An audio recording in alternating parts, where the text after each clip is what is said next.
গতবারের চেয়েও এবার অনেক খারাপ, যা আমরা কখনো কল্পনা করতে পারিনি। পর্তুগালের অন্যতম গুরুত্বপূর্ণ পর্যটন স্পট রাজধানী লিসবনের প্রাসা কমার্সিও। গ্রীষ্মের এ সময়ে স্থানটি পর্যটকদের পদচারণায় মুখর থাকার কথা থাকলেও দেখা যাচ্ছে উল্টো চিত্র। পর্তুগালের বেশিরভাগ পর্যটন স্পটগুলোর চিত্রও প্রায় এক। জার্মানিতে সদ্য শেষ হওয়া ইউরোর রেশ কাটতে না কাটতেই ফ্রান্সে শুরু হচ্ছে অলিম্পিক।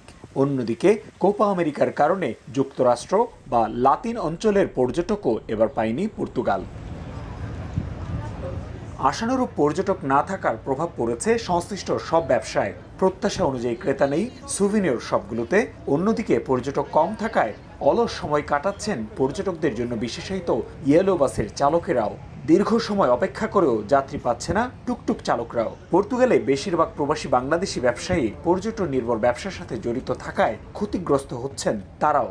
গতবারের চেয়েও এবার অনেক খারাপ, যা আমরা কখনো কল্পনা করতে পারিনি। জানি না আগে নেক্সট ইয়ারে আমরা এটা কি কভার করতে পারবো কিনা। কমিউনিটি যারাই আছে বাংলাদেশি, এই বছরের যে বিজনেস খারাপ দিকে সাফার করতেছি। আশা করতেছি আগামী মাস থেকে আমাদের বিজনেস ইনক্রিজ হবে।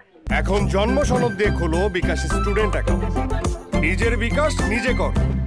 সাধারণত অক্টোবর মাস পর্যন্ত পর্তুগালের আবহাওয়া ভালো থাকায় সামনে পর্যটক সমাগম বাড়বে বলে আশা ব্যবসায়ীদের। এমন অবস্থায় ট্যুরিস্ট ট্যাক্স 2 ইউরো থেকে বাড়িয়ে 4 ইউরোর কথা ভাবছে লিসবন সিটি কর্পোরেশন।